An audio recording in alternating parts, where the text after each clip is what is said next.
Hello, I'm the self-proclaimed Emperor of Awesome, Bradley Butin, the host of Nerd Positive and Lunch Break Reviews.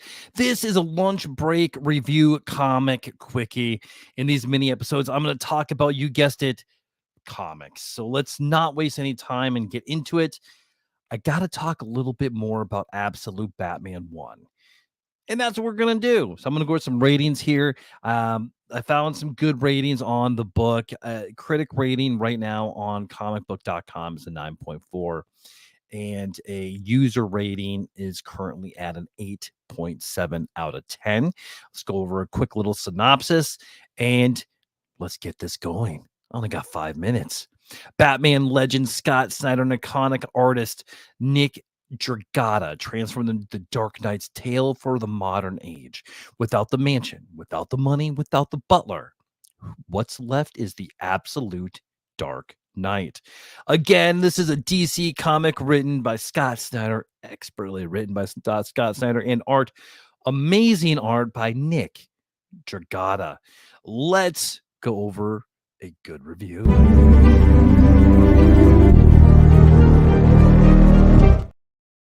All right, this is a 9 out of 10, dated the 9th of October from Das Boy. And here goes. I'm shocked by how good this is. I thought Scott Snyder was here just for the money and he wanted to focus on his indie projects. Plus, I was tired of his huge exposition dumps. But this was solid. I'm not a fan of Nick Dragata's art because I think it's bland, but maybe it's because of the coloring, but it works here. It's very brutal and gels well. And the suit has grown on me. The issue shows why Scott Snyder is the best modern Batman writer of all time, in my opinion. You might be onto something right there. Comic book fans are eating good with Ultimate Spider-Man and Absolute Batman. I hope we keep on getting great projects like these.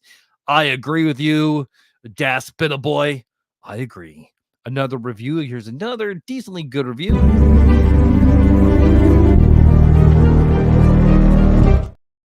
This is dated on the 10th of October of 2024 and is rated at a 7.5 from Underhill. And here it goes. I am tired of the constant variance, but hopefully DC at least sees what Marvel is doing with the Ultimates and lets this one cook. The art is cool, and the story so far is interesting enough. I think it's the best to temper expectations amidst the typical fanboy hysteria that comes out with any new event. Recognize DC has a tendency to pump and dump, future state, death metal, etc. All right, well said, Underhill. Let's move on to a not so nice review and a 2.5 bad review.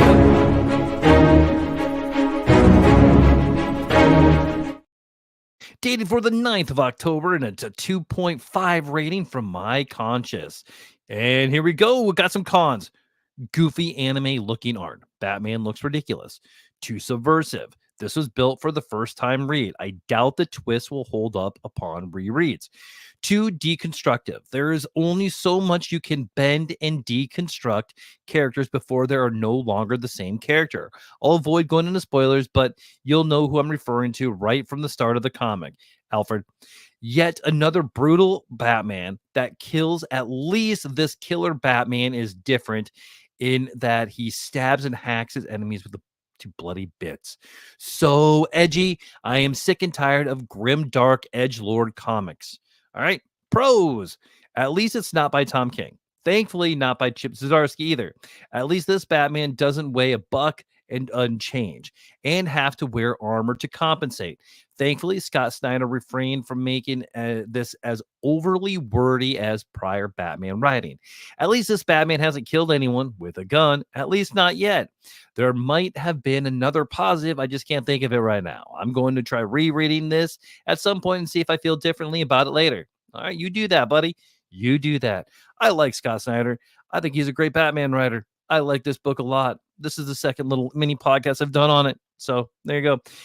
If you like the book, let me know. Let's talk about it. If you got a lot to say about it, let's do an episode of Nerd Positive about it. If you want to find me, friend me, or follow me, I'm on Facebook at Nerd Positive, YouTube at Nerd Positive 1, TikTok at Nerd Positive 1.